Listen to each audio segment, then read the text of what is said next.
Desa Ujung Blang, Gunung Kidul. Desa yang muncul dan menghilang. Perkiraan lokasi di wilayah hutan perbukitan di bagian timur Gunung Kidul, dekat perbatasan dengan Wonosari dan Ngelipar. Tidak tercantum resmi dalam peta administrasi, tapi sering disebut oleh warga tua dan penjelajah hutan. Asal-usul dan nama. Kata Ujung Blang berasal dari dua kata Jawa. Jung, tepi atau batas. Blang, tanah lapang atau padang rumput. Secara harfiah berarti, tanah lapang di ujung dunia. Nama ini menggambarkan posisi desa yang dipercaya berada di batas antara dunia manusia dan dunia gaib. Menurut kisah warga Gunung Kidul, dulu, di masa sebelum Islam masuk ke Jawa, Ujung Blang adalah perkampungan kecil yang dipimpin seorang pertapa sakti bernama Ki Jatirengga. Ia melarang warganya berbuat serakah. Namun suatu hari, sekelompok pedagang dari luar datang dan menipu warga untuk menambang batu kapur secara berlebihan. Gunung kecil tempat mereka menambang pun runtuh, menelan seluruh desa. Misteri desa yang muncul dan menghilang. Cerita dari penduduk sekitar hutan Gunung Kidul. Mereka tersesat berjam-jam di hutan, lalu menemukan jalan menuju sebuah desa kecil yang damai. Dengan rumah-rumah kayu rapi dan perempuan tua yang menyapa ramah. Namun, setelah beristirahat dan mencoba kembali lewat jalur yang sama keesokan paginya, desa itu hilang.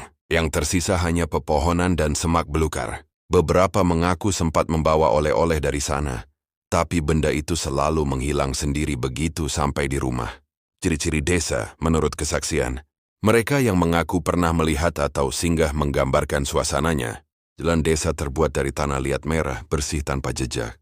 Rumah-rumah berbentuk joglo berdinding anyaman bambu dengan lampu minyak. Tidak ada listrik, tapi malamnya terang oleh cahaya kuning lembut seperti kunang-kunang. Warga berpakaian tradisional dan berbicara halus dengan logat Jawa kuno. Suara ayam berkokok dan gamelan samar terdengar di kejauhan. Udara sejuk dan wangi bunga melati. Beberapa laporan tak resmi dari warga sekitar. Seorang penebang kayu di tahun 1990 mengaku disuguhi wedang jahe oleh nenek desa, lalu tertidur dan terbangun di pinggir jurang sendirian. Sekelompok mahasiswa pecinta alam 2008 menemukan jalan batu tua menuju perkampungan. Tapi GPS mereka rusak total dan kamera tidak bisa merekam apapun. Dalam tradisi kejawen, Ujung Blang dianggap sebagai wilayah peralihan semacam gerbang antara dunia kasat mata dan dunia halus. Tempat seperti ini disebut alam antara, dihuni oleh makhluk halus yang hidup seperti manusia, tetapi di dimensi berbeda. Pantangan dan etika.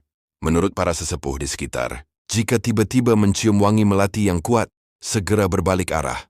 Bila melihat cahaya kuning di tengah pepohonan, jangan didekati, itu tanda desa sedang terbuka. Fakta menarik. Ada lokasi di peta satelit yang menunjukkan celah tanah terbuka mirip